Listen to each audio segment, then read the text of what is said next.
Assalamualaikum warahmatullahi wabarakatuh. Waalaikumsalam warahmatullahi wabarakatuh. Bismillahirrahmanirrahim. Alhamdulillahirabbil alamin. Wa bihi nasta'inu umur dunya wad-din wa ala alihi wa sahbihi ajma'in. Amma ba'du. Kepada Bapak-bapak pembina, bapak-bapak penasehat, bapak-bapak badan,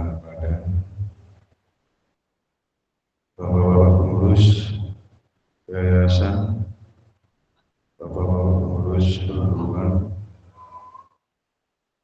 singkatnya bapak-bapak ibu, hadirin dan hadirat jemaah perguruan Tauhid Naksabandi rahimakumullah. Terlebih dahulu kita sama-sama memanjatkan rasa puji syukur kita kehadirat Allah Subhanahu wa Ta'ala atas limpahan rahmat, taufik, hidayah, inayah serta izinnya pada kesempatan yang mulia yang berbahagia ini. Pada kesempatan kita dapat hadir dalam keadaan sehat walafiat, dapat kita sama-sama bermuhajah di majelis zikir perguruan Tauhid Naksabandi dalam rangka kita untuk merayakan Haul Al-Maghfirah dan Rizal bagi Abu Sumal Haq ya Habibullah, yang sama-sama kita cintai dan kita patuhi. Semoga apa yang kita lakukan hari ini kita mendapatkan keberkahan dari Allah Subhanahu wa Ta'ala. Amin ya rabbal alamin. Kemudian kita tak lupa mencurahkan salawat dan salam kepada junjungan alam, junjungan Nabi besar Muhammad sallallahu alaihi wasallam. Allahumma shalli ala sayyidina Muhammad wa ala alihi, atas bimbingannya, petunjuk serta syafaatnya yang kita harapkan. Moga-moga kita dapat mentaatinya secara zahir dan batin. Amin. Amin ya rabbal alamin. Alhamdulillah wa syukurillah bahwa acara haul ini kita lakukan adalah sekali dalam 1 tahun. Artinya bahwa jauh sebelumnya kita sudah dipermalukan atau sudah diingatkan bahwa hal ini akan kita selenggarakan pada hari yang bertepatan dengan hari dan bulan wafatnya. Tapi karena ada sesuatu dari lain hal, sehingga kita mundurkan ya dalam beberapa hari atau minggu yang seharusnya kita mengambil di minggu pertama, tetapi ini kita ambil di minggu terakhir. Tapi alhamdulillah bahwa seminggu sebelumnya sudah kita banyak kita menerima beberapa jamaah yang datang, terutama dari Surabaya, sehubungan dengan melaksanakan suluk ya. Nah, itu jadi jemaah dari Surabaya mendahului ya, daripada hari hanya, sehingga mengambil suluk 5 hari ya. Termasuk juga jemaah kita yang dari Kalteng dan Kalbar juga yang mengambil suluk. Karena ada yang mau 5 hari tapi kita tidak memberikan, tidak mengizinkan. Saya beri izin hanya 3 hari saja sehingga bisa alhamdulillah melaksanakan secara sama-sama jemaah dari Kalteng dan dari Kalbar. Itu hanya 3 hari saja. Alhamdulillah ini walaupun waktunya yang sangat sedikit sekali, tapi dapat dia memanfaatkan yang semaksimal. Ada 3 hal yang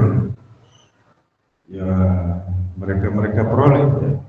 Pertama, bahwa sesuai dengan agenda pada hari ini adalah haul daripada Al-Maghfurah Bapak Guru Sepuh yaitu Kiai Haji Abdul Al-Kiai. Kemudian juga jamaah dapat bersilaturahim bersama muslim dan juga dapat melaksanakan suluk, dan kemudian jemaah juga dapat ada yang pembaharuan dan juga yang lain-lainnya. Inilah adalah satu hari yang luar biasa ya. Kalau dalam bahasa kinayahnya bahwa sekali kita jalan kita memperoleh banyak keuntungan di dalamnya. Ini dari sisi zahiriah saja kita sudah banyak hal yang kita peroleh. Lebih-lebih dari sisi kerohanian ya. Karena di mana di dalam wadah perguruan ini lebih mengedepankan persoalan kerohanian. Dari sisi kerohanian ini yang paling fundamental, yang paling penting di situ. Karena tidak boleh kita lupakan, kita lupakan ini adalah sebagai kehidupan kita yang sesungguhnya, keberlangsungan kita yang abadi, yang tidak boleh kita lepas. Dan alhamdulillah dari beberapa jamaah yang hadir yang menyampaikan dari perjalanan berguru di perguruan thariqah yang lainnya dengan berbagai pengalaman dan sebagainya. Tapi alhamdulillah bahwa di perguruan inilah mendapatkan satu bimbingan ilmu yang sempurna, yang mereka cari, yang mereka idam-idamkan, yang mereka harapkan, dan yang mereka tunggu-tunggu dalam proses daripada suluk di thariqah yang mereka pernah mengikutinya. Bahwa di thariqah yang lain ini kan masih dalam proses ya, maka dalam bentuk amaliyah mereka lakukan itu ada dengan harapan untuk mendapat ilmunya ya, ilmu petunjuknya atau ilmu musyahadah. Dan berangkat dari itu sehingga ketika mereka dapat bimbingan khusus ya tentang ilmu musyahadah ini, inilah yang menjadi satu kebahagiaan yang sangat ya, dan merasa telah menemukan jati diri yang sesungguhnya. Dan sehingga jamaah-jamaah ini sangat ikhlas sekali ya, mengorbankan waktunya, mengorbankan segala galanya ya untuk menghadiri daripada haul al-maghfurah. Ya kalau kita lihat dari beberapa jamaah yang walaupun mewakili misalnya, ini kan luar biasa ya. Ini tidak gampang ya, itu dengan berkorban datang sini dari Kalimantan, dari Kalbar, itu sangat jauh sekali kita, karena sudah kita alami dan kita pernah datang di tempat-tempat jemaah. Yang kita sesali bahwa adalah jamaah kita yang ada di Lombok, ya. Artinya bahwa untuk datang ke sini kan tidak harus pakai biaya, tidak harus pakai apa namanya, ya halangan-halangan. Nah, ini yang merupakan juga sebagai PR ya terhadap pengurus terutama perguruan, sesungguhnya yang harus proaktif sesungguhnya. Bila perlu dicatat hadir apa enggak kan gitu, kita tegaskan. Kalau tidak berarti kita tinggal mengambil tindakan juga kan. Jadi kita harus ada basa-basi di situ. Artinya artinya bahwa tidak hanya sekedar omong-omong kan, harus ada satu hal yang terkecuali mungkin itu sesuatu hal yang berat, mungkin ada terkait tentang hal-hal yang sangat berat, ya kita pun juga kita tidak harus memaksakan. Tapi kelihatannya ini kan hanya ya ketidakmauan saja, ya. Tidak ada satu prinsip, ya. Tidak ada satu keinginan ya di situ. Maka jangan heran kalau ada di antara jamaah-jamaah dalam prosesnya jika kembali ke Allah tidak gampang juga di situ. Pasti akan mengalami sesuatu kesulitan di situ. Karena dia sendiri mempersulit dirinya, maka akan menemui kesulitan di situ. Tapi kalau dia mempermudah dirinya akan dipermudah semua. Sebagaimana Allah yang menyatakan dalam hadis qudsi, aku ini adalah tergantung daripada hamba. Ana ma'uhina yaskur. Aku bersama hambaku ya ketika hambaku mengingat aku. Jadi kata ingat ini kan kita baru paham ya, karena setelah kita dibimbing oleh ya guru-guru mursyid yang sebelumnya kan, kita ini hanya meneruskan saja. Tapi apa yang kita lakukan hari ini dan itulah yang kita peroleh daripada guru-guru sebelumnya. Jadi disitulah yang patut kita syukuri sesungguhnya dalam proses kita memperoleh ilmu hidayah, ilmu zikir ya, atau ilmu syahadah. Jadi sebelumnya kita kan tidak ngerti seperti apa dan bagaimana melakukan zikir yang pantas. Allah mengingatkan kepada kita bahwa zikirlah sebagaimana kamu ditujukan. Karena sebelum kamu ditujukan maka kamu termasuk orang-orang yang sesat. Bayangkan enggak, kita termasuk orang yang sesat ya kalau kita belum ditunjukkan tentang bagaimana zikir yang sesungguhnya. Uzkur rabbaka binafsika tadaru. Ingatlah Tuhanmu di dalam hatimu. Bayangkan enggak? Jadi enggak gampang. Bagaimana mengaplikasikan dalil ini sesungguhnya. Walaupun kita udah hafal dalilnya, kita baca-baca, kita sebagai doa harian di dalam kehidupan harian. Cuma hanya sebatas baca, tapi tidak menemukan jawaban bagaimana zikir yang sesungguhnya yang ada di dalam hati kita masing-masing. Itulah yang kita temui, itulah kita dapatkan, dan itulah yang patut kita syukuri. Dan kedatangan kita inilah bukti daripada rasa syukur sesungguhnya kepada Yang Maha Kuasa. Tapi sebegitulah ya situasi dan keadaan daripada jamaah-jamaah ya. Yang penting kita sudah ingatkan ya. Tapi persoalan selanjutnya kembali kepada jamaah masing-masing. Semakin kita sungguh-sungguh, semakin kita berjuang, dan semakin kita bersyukur. Apa kata Allah? La in syakartum la azi, dan wa la in kafartum inna adzabi lasyadid. Kalau kita betul-betul bersyukur, sebenarnya apa hal-hal yang menjadi harapan kita, keinginan itu ada di situ ya. Itu terbangun dari rasa syukur. Iza syakartani syakartani, iza nasyatani kafartani.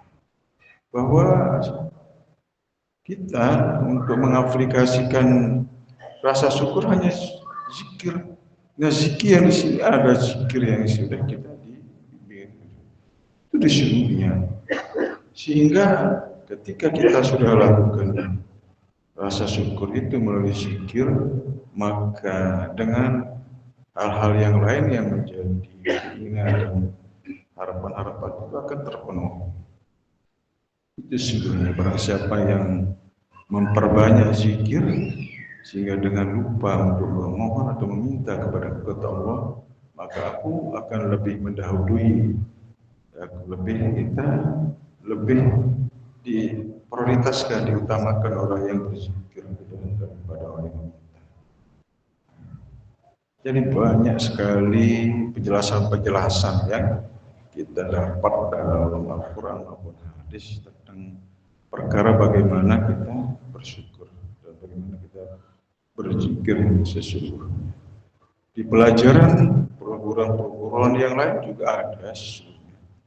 Tapi bahwa meletakkan zikir itu masih pada zahir, ya, pada jasad, ya, tidak meletakkan kepada makom zikir yang sesungguhnya seperti yang kita peroleh di wadah ini. Seperti kita sudah, jamaah kita yang sudah ditawajuh keluar biasa, betul-betul hak, ya, betul-betul murni di situ. Yang tidak ada rekayasa, tidak ada satu pengetahuan manusia di situ di dalamnya sebenarnya. Nah, kita itu dihantarkan ya keberadaan daripada zikir yang Allah letakkan di dalamnya. Bayangkan Allah lah yang meletakkan di situ, ya, dan itu kita dibimbing, ditunjukkan, tinggal mengikuti saja sebenarnya. Maka jauh sebelumnya kita nasihati kepada jamaah-jamaah, tidak boleh mengurangi, tidak boleh melebihi atau menambah-nambah, tinggal diikuti saja. Dan itu sebagai penjamin kita untuk liqa Rabbih, untuk berjumpa dengan Tuhan. Bayangkan, ada enggak kira-kira pembahasan sulit? Nah, inilah yang sesungguhnya kita juga syukuri bahwa saya secara pribadi, ya terus terang, ya bahwa untuk mengerti, untuk memahami ini lama juga prosesnya, dan juga kita peroleh dari bahasa-bahasa beliau bukan malah di halqa-halqa resminya, justru di saat santai, di saat kita duduk-duduk, di situlah kita peroleh bahasa-bahasa tauhid, ya, bahasa di situ kita dapat, dan kita dapat serap, ya itu. Tetapi untuk mengerti secara sempurna itu adalah ya ketika saya pergi haji tahun 1993 1994 gitu ya. Itu masuk Haji Akbar waktu itu. Ketemu sama jemaah kita Pak Hajar AS di situ. Memang sangat unik di situ ya. Kalau saya ceritakan panjang sekali kalau tentang spiritual seperti itu. Karena bukan itu sebenarnya, itu hanya hadiah saja. Hadiah kecil saja sebenarnya kalau saya secara pribadi. Nah, tetapi adalah ya juga sebagai penyemangat juga ya, membuat kita tambah istiqomah ya dengan ada pengalaman-pengalaman spiritual. Tapi yang jelas bahwa saya lebih tertarik kepada mengkaji ilmunya ya, bukan persoalan pengalaman. Jadi itu yang penting. Jadi kita juga keberadaan kita di situ sambil coba mencari, ya, artinya pemahaman-pemahaman siapa tahu sama dari sisi pemahaman, ya. Itu saya lebih memburu itu sebenarnya. Sampai sekarang saya buru siapapun orang yang membahas tentang sebuah kerohanian, saya kejar dia. Itu jadi kita nggak diam juga, ya. Sampai di mana sih, seperti apa sih pembahasan itu sebenarnya? Di mana sisi-sisi kesamaan dan di mana sisi-sisi yang tidak, yang perbedaannya di situ. Jadi yang jelas bahwa dalam pengalaman-pengalaman dari kita belajar atau kita mencari referensi dari beberapa kitab yang kita baca dan orang yang kita ajak juga berdiskusi, dan juga dari apa yang kita temui dari pemahaman-pemahaman itu, bahwa sangat susah, memang sangat sulit sekali. Ya wajar-wajarlah bahwa mereka banyak yang blank, ya, mempelajari ilmu hakikat ma'rifat ini, ya. Itu karena tidak menemui guru yang tepat sesungguhnya, ya. Jadi itulah yang membuat mereka ini ketakutan untuk belajar, khawatir bahwa beberapa orang belajar ilmu hakikat ma'rifat itu kebanyakan error, ya. Memang bahaya juga sebenarnya, karena tidak semua pemahaman itu dipahamkan melalui logika, ya. Tidak semua pemahaman itu dipahami dengan dalil-dalil. Akal menjebatani untuk apa yang harus mereka imani, dan seterusnya. Sehingga nanti spiritual rohani itulah yang akan membimbingnya. Yahdillah linuriyahu may yasha. Ya, Allah berikan hidayah itu dengan nur, ya. Hanya logika ini mengantarkan bagaimana untuk mencapai nur itu sendiri, ya. Memperoleh. Dari itulah sebagai satu jalan mereka untuk mencapai ridha. Maka dengan kita memperbanyak zikir dan zikir, baik sir maupun jahar itu, di situ sebenarnya kita dapatkan suasana pemahaman yang murninya di situ, ya. Walaupun sejelas apapun logika untuk menjelaskan perkara itu tetap sulit, ya. Itu ibarat kita mau menjelaskan tentang rasa. Bagaimana saya menjelaskan rasa, walaupun sebanyak apapun kata-kata tentang rasa itu, ya, susah kita untuk menerima atau untuk bisa kita mengerti, ya. Terkecuali memang mereka harus rasakan. Maka ada sebuah ungkapan, la ya'rifu syai' hatta tadarja. Tidak akan pernah tahu sesuatu sebelum kamu merasakan. Dan seperti itulah sebenarnya konsep, ya, daripada ahli hakikat ma'rifat. Dan untuk nyampe ke wilayah rasa inilah yang sebenarnya kita bimbing. Itulah yang harus patuhi. Itulah yang harus benar-benar, ya, diperhatikan di situ. Makanya kalau Dato Sepuh ketika kita tawajuh, kalau ada jamaah memperhatikan yang lain, langsung ditempeling, ya. Makanya tongkatnya harus ada di samping, ya. Itu memang agak strength, ya. Itu lihat aja keluar itu. Artinya bahwa dia tidak mau kalau jamaah itu tidak paham persoalan ini, bahaya. Maka itu ada bahasa itu kelek tembongoh, seperti itu kan. Supaya kita benar-benar diajar cerdas, diajar betul-betul paham, yang sepaham-pahamnya. Sampai segitu supaya kita nanti pas di situasi nazak kita keliru nanti. Bahaya di situ, kita nggak ngerti di saat itu kan bahaya sekali, mau ikut yang mana. Makanya beliau sangat melarang sekali kita untuk belajar yang lain sebelum benar-benar kita paham tentang ilmu petunjuk ini dulu. Itu luar biasa. Maka sesuatu pribadi itu terus kita dengan sabar itu menerima tempaan-tempaannya. Nah, banyak jamaah kita yang kabur, banyak yang tahan. Nah, itulah makanya ya hilang dan sebagainya karena saking strengthnya belum membimbing, tapi jamaah banyak yang tidak menerima. Nah, itulah kerugian-kerugiannya yang kalau sampai hal seperti itu. Padahal tujuannya itu adalah semata-mata kita untuk apa namanya lebih paham, lebih berkonsentrasi ya, nah, di situ. Karena khawatir kalau kita itu salah, nah, itu kan bahaya sekali. Sampai-sampai bahasanya beliau dalam bahasa Sasak, dia kejep, sampai harus kita lototi sampai begitu ya. Nah, dia kejep loh, perhatikan sampai situ. Jangan noleh kiri kanan di saat itu. Inilah tempaan-tempaan yang berasa yang beliau sampaikan dan beliau lakukan di situ. Dan kemudian bahwa pada zamannya beliau itu adalah semuanya beliau yang tangani. Ya. Dari semua termasuk dalam acara-acara seperti ini. Nah, itu. Makanya jamaah itu kaku gitu. Apa yang harus dia perbuat? Dia nunggu saja. Kalau ada perintah baru dia lakukan.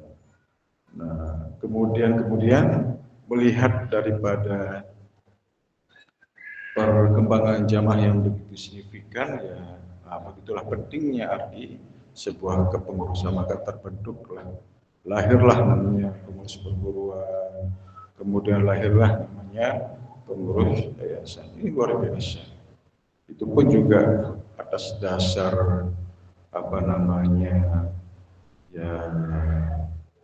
ya keinginannya beliau dulu, ya kan? Bukan muncul begitu aja, dia memang sangat ya. Tapi ada juga di antara jamaah-jamaah yang tidak setuju ya, aneh kan? Ada juga yang tidak setuju. Dianggap bahwa ketika yayasan ini ada, nanti perguruan ini akan rusak, akan tidak murni gitu. Bayangkanlah sampai sebegitu. Padahal dia tidak mengerti, tidak tahu bahwa tujuan ada ini adalah sebagai pelindung, sebagai pelindung sebenarnya. Karena memang belakangan ini kan itu diminta. Ya. Nah, itu. Di perguruan ini diminta ya sama dari kepolisian itu, ya, minta rekomendasi apakah perguruan ini legal atau ilegal kan, izin. Nah, sehingga waktu itu kita menemui Pak Haji Nurdin, Pak Haji Nurdin menanyakan tentang legalitas perguruan ada enggak di Kementerian Agama itu menerbitkan izin perguruan. Beliau jawab tidak ada. Tidak ada izin ya, tidak ada surat izin. Kalau di Kementerian Agama atau MUI itu hanya menerima laporan saja. Kalau ada laporan dari warga atau dari mereka yang tidak menerima misalnya keberadaan perguruan itu, baru dia proses. Kalau enggak ya enggak jalan aja. Itu. Tapi di sisi lain kita diminta ya keabsahan perguruan ini. Bayangkan enggak? Nah, itulah menjadi latar belakang yayasan itu ada. Nama yayasan yang pertama dulu namanya Yayasan Torekoh ya. Nah, itu agak seru itu nama itu sehingga tidak banyak berkenan ya untuk menerima ya. Kalau Torekoh dulu kan agak serem ya. Susah ya, agak berat ya. Sehingga nama itu terganti ya, nama Yayasan Darul Ismah. Nah, karena nama ini tidak lama diurus, akhirnya ya akhirnya mati gitu. Sekitar lebih kurang 9 tahunan lah itu ya. Itu dicek itu sudah terpakai sama yayasan lain, maka kita bangunlah, kita ganti ya. Alhamdulillah itu sebagai satu penyempurna semuanya ya. Sama halnya kalau zaman Nabi dulu, awal-awal dulu untuk syiar itu kan beberapa suku, tempat dan sebagainya kan banyak rintangan-rintangan sebelum syariatnya ada, ini kan berat juga. Tapi begitu syariatnya ada maka banyak orang yang tertarik ya, seperti itulah. Yang memang dulu saja tidak gampang untuk orang meyakini. Itu melihat harus ada bukti-buktinya, ada koromah-koromahnya, ada mujizat-mujizatnya lah ya. Harus ditampakkan baru mereka yakin. Nah, itu. Kalau sekarang ini kan berbentuknya legalitas ya, ada otentiknya di situ. Jadi itulah untuk menjadi apa istilahnya, untuk menjadi pelindung kita ya, untuk kekuatan ya, secara dunianya. Nah, itu sangat penting dan itulah harapan kita ke depan di dakwah dan perguruan ini terkait dengan kita menyenggalakan haulnya beliau, karena ketika kita bicara tentang beliau tentu secara zahir dan batin ya, tentang situasi beliau dulu, bagaimana menghadapi berbagai macam tantangan dan rintangan itu luar biasa ya, itu sudah ya apa namanya, sudah begitu banyak lah pejabat senior ini paham ya perjalanan beliau. Sementara yang saya pribadi tidak begitu banyak ya, karena sudah terakhir kita dapatkan ini ya. Kalau yang tahun 70-an 80-an itu udah penting sekali, saya tidak menemui ya, tidak ketemu gitu. Jadi alhamdulillah yang saat ini yang sangat luar biasa ya. Tetapi di situasi yang luar biasa ini juga banyak tantangan dan rintangan. Setiap pasti ada, setiap langkah, setiap waktu mesti ada dengan tantangan dan rintangan yang berbeda. Itu ya, sesuai dengan zaman. Maka kembali kepada prinsip daripada jamaah itu masing-masing. Artinya bahwa ketika sesuatu hal yang berbeda, hendaklah kembalikan kepada Al-Quran dan hadis. Artinya bahwa kembalikan kepada sentralnya. Jangan kita terpaku dengan satu pendapat prinsip. Ya, ada satu apa namanya pemahaman itu. Kita khawatir saja. Kekhawatiran itu kita adalah sangat ya, karena kita pun juga memperhatikan ya, membawa kemana pemahamannya, kan begitu sebenarnya. Tapi kalau kita tidak punya prinsip, kita bisa tergerus ya, bisa berbahaya juga. Ya. Ini sangat berbahaya ini, dan ini kan terkait tentang tauhid masalah ubudiyah ya, bukan persoalan amaliyahnya. Kalau amaliyahnya teknik-teknik seperti bagaimana zikirnya, bagaimana gerakan dan sebagainya, itu tidak amaliyah. Tetapi dalam ubudiyah ini adalah terkait tentang etikat dengan hakikat, itu sangat prinsip sekali. Jadi itu yang tidak boleh keliru, tidak boleh salah. Dan inilah menjadi amanah yang diamanahkan oleh beliau terhadap saya pribadi untuk disampaikan kepada jamaah. Tidak boleh ada kurang-kurang dan tidak boleh ada lebih. Makanya dalam tulisan-tulisan beliau itu saya simpan, saya tetap kita jaga di situ. Itulah yang ya cara saya untuk meyakinkan jemaah bahwa itu masih ori ya, sebagaimana beliau titipkan kan kita rubahkan gitu sebenarnya. Namun perkara-perkara yang lain seperti amaliyah misalnya, dan karena persoalan daripada jamaah ini kan banyak gitu. Justru kita minta apa namanya satu keinginan jamaah. Artinya apa? Seperti apa sih yang mereka membuat nyaman dalam amaliyah ini? Nah, itu. Jadi kita cari jalan tengah di situ ya. Mana yang terbaik?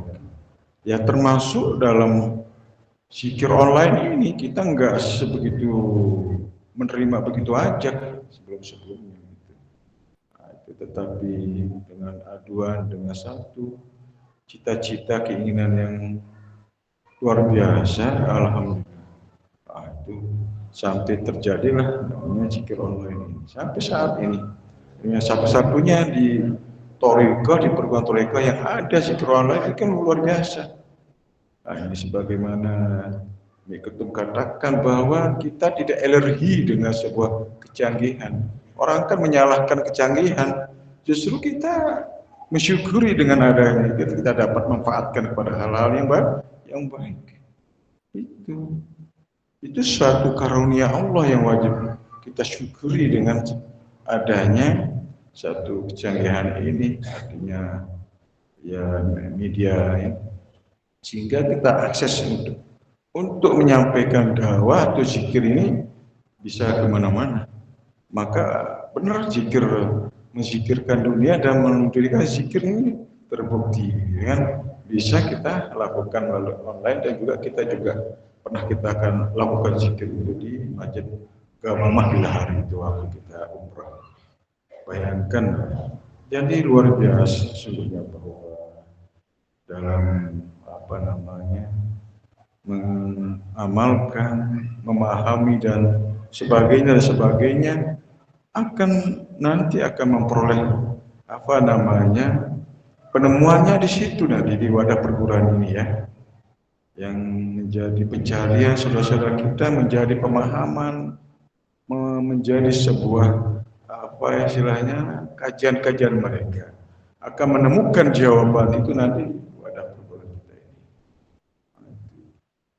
Jadi kita ini masih menunggu ya kepada mereka-mereka yang dalam pencarian Allah, dalam orang-orang yang apa namanya sedang berdiskusi atau yang menyampaikan terhadap pemahaman-pemahaman ilmiah tentang ilmu hakikat ini. Karena kita dari semua hal kita kasih ya, dari semua dalil ya, dalil akli, nakli, afaki dan spiritual pun juga kita bisa bedah dari situ. Jadi kita tidak harus jumut dengan satu dalil itu aja sebenarnya. Karena Allah membentangkan semua ini sebagai perumpamaan, sebagai dalil untuk pendekatan kita kepada Allah sebenarnya. Jadi akan ketemunya di situ karena ada satu apa namanya yang pedoman yang kita jadikan sebagai landasan atau hujah di situ, sebagai sandarannya di situ. Jadi tidak akan mungkin akan terbelokkan ke yang mana. Itu yang luar biasa. Sekali lagi bahwa kita hanya syukur dan bersyukur ya terhadap ilmu hidayah petunjuk ini kita sudah temui ya. Dan ini akan membawa kita kepada kebahagiaan, keselamatan kita baik di dunia, lebih-lebih kita di akhirat. Ini yang sesungguhnya yang patut kita syukuri. Jadi ini menjadi penjamin sehingga almarhum itu berani sampai mengatakan bahwa kalau dengan ilmu ini bahwa kita masuk neraka, jadikanlah saya ini sebagai tunggangannya nanti di neraka. Bayangkan enggak? Ada enggak kira-kira orang apa namanya berani apa istilahnya bahasa Sasak ya menjadi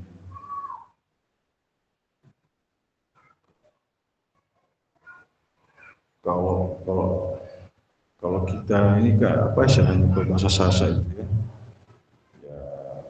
berani sebagai taruhannya gitu. Membayangkan dah gitu. Sebegitunya ya. Artinya mempertanggungjawabkan daripada kemurnian ilmu ini. Sekali lagi bahwa pada hari ini tanggal 25 Agustus ini merupakan hari yang kita nanti-nantikan, yang kita tunggu dan kita semarakkan ya. Saya rasa semarak bahwa pada hari ini semua jamaah bisa hadir mewakili terutama daripada badal-badal ini. Alhamdulillah semua ada hadir pada saat ini ya, termasuk daripada pengurus-pengurus ya, baik pengurus yayasan maupun perguruan ya, walaupun jamaah tidak maksimal ya, tapi itulah artinya jamaah yang tidak pandai, tidak menempatkan momennya yang baik sesungguhnya ya. Karena ini adalah momen yang sekali setahun sesungguhnya ya, bukan hari-hari. Tapi kalau kita lewatkan berarti kita kerugian kita setahun ke depan. Seandainya kita Allah mengambil umur kita di tahun ini misalnya, kita ada satu kerugian di situ. Jadi ada hal yang kita peroleh namun kita tidak ambil, maka itu sebuah kerugian buat kita ya. Jadi apa yang kita lakukan hari ini merupakan satu keberuntungan buat jemaah. Manfaatnya luar biasa, keberkahannya luar biasa. Di saat ini misalnya Allah mengambil kita, akan kita memperoleh sesuatu yang istimewa, pasti akan ada hal yang lebih di situ ya, daripada apa yang kita lakukan. Dan inilah yang sebenarnya harus smart kita ya, harus lebih cerdas kita mengambil ya momen-momen itu, karena ada satu limpahan-limpahan, satu hal yang lebih daripada waktu-waktu yang biasa. Sama halnya seperti kita pergi haji atau umrah, di mana ada waktu dan tempat yang istimewa di situ, makanya orang kejar di situ, di Raudah misalnya, atau di di Ka'bah, di Hijri Ismail misalnya, karena di situ ada keutamaan-utama. Seperti itulah sebenarnya yang kita lakukan pada hari ini. Ada sesuatu hal yang utama di situ. Terkait dengan itu tentu jamaah juga perlu juga ya diingatkan ya, perlu disampaikan sebagai satu nasihat juga supaya mereka tidak terulang ya, memperoleh artinya adalah kerugian-kerugian. Maka dalam satu ibarat bahwa di mana situasi ini kita akan diberi satu keberkahan, diberi satu percepatan di situ ya. Seandainya persoalan ini mungkin seharusnya kita harus begitu melelahkan untuk meraihnya, tetapi dengan kehadiran itu kan menjadi suatu hal yang mudah. Bahasanya begini, bahwa di mana di saat kita melakukan sesuatu yang sangat diperlukan dan kita bisa lakukan, dan kita di saat itu ada sesuatu yang kita perlukan, Allah akan memberi jawaban juga sebagaimana yang kita perlukan. Jadi situlah bahasa sederhananya. Jadi di wadah perguruan ini memberi solusi sebenarnya dalam semua soal ya, terutama terkait tentang ubudiyah kita ada kepastian di dalam beribadah, tidak awang-awang ya, tidak hayalan, tidak dalam lisan dan ucapan dan gerak, tetapi sesuatu yang nyata yang Allah memberi satu jawaban, yang memberi satu kenyataan yang tersirat, di balik yang tersurat yang Allah rahasiakan dan Allah memudahkan soal itu. Dan itulah yang menjadi yang lain itu menjadi mudah. Jadi kita tidak heran ya, kalau ada jamaah kita jadi ini jadi itu dimudahkan dari situ. Sebagaimana Allah katakan, abdi ajalani maka nahamika akfika. Hamba-Ku jadikanlah aku tempat perhatianmu, niscaya akan aku penuhi keinginan. Jadi bahasanya ya. Jadi sederhana semua. Jadi mudah-mudahan jamaah lebih ya, prioritasnya ke Allah dulu baru ke yang lain. Makanya jangan bersandar kepada selain daripada Allah. Kalau yang lain itu kan tergantung daripada Allah, karena Allah yang punya, yang lain itu adalah milik Allah. Tuh bisa merubah dalam waktu dekat, gitu, dalam waktu cepat, gitu, segala sesuatu apa yang kita inginkan. Tapi kalau Allah tidak hendaki, tidak akan terjadi. Itu maka kembalikanlah harapan itu kepada Allah, sehingga harapan itu akan Allah berikan yang terbaik daripada apa yang kita menjadi harapan kita, sehingga akan menjadi kecewa. Nah, itu bahasanya. Maka kita dilarang terlalu berharap kepada manusia ya. Kalau kita ditinggalkan harapan oleh manusia kan menjadi kecewa. Tapi ketika kita harapan kita sandarkan kepada Allah, niscaya Allah akan kabul ya. Allah akan berikan ya. Itu sangat mudah kuncinya di situ ya. Jadi cair semuanya di situ ya. Jadi semua akan diberikan yang terbaik. Sekali lagi bahwa secara pribadi yang tertahan rasa haru, rasa bahagia dan sebagainya dari beberapa hari ya, kita ikuti prosesi daripada hal ini dan sangat gemuruh sekali sama saya. Seandainya beliau diizinkan untuk zahir, tidak tahu bagaimana gembiranya beliau ya, senangnya beliau dengan kehadiran peluru-peluru ini ya. Nah, itu beliau hanya ya menitipkan salam saja kepada semua jemaah ini dengan ucapan assalamualaikum warahmatullahi wabarakatuh. Waalaikumsalam warahmatullahi wabarakatuh. Sekali lagi alhamdulillah saya juga secara pribadi juga sangat berterima kasih kepada semua jamaah atas kehadiran ini. Ya mungkin juga dalam penyajian dan sebagainya saya tidak dapat melayani kemarin secara full ya, karena terkait juga ada sesuatu dan hal sehingga juga tergantikan dengan yang jamaah yang lain. Saya juga merasakan sekali ya bahwa ketika jamaah berharap maksimal untuk harus ada, tetapi tidak bisa kita layankan, sehingga saya sendiri menjadi pikiran juga kan, bukan berarti bahwa meninggalkan apa yang menjadi harusnya saya lakukan itu menjadi kepikiran. Ya, begitulah rasa tanggung jawab itu sesungguhnya. Ya mungkin kalau jamaah kita tidak ngerti juga ya, tapi saya pribadi seperti itu ya. Mungkin itu saja ya nasihat-nasihat yang dapat saya sampaikan. Ya kurang lebihnya mohon maaf wabillahi taufiq. Wassalamualaikum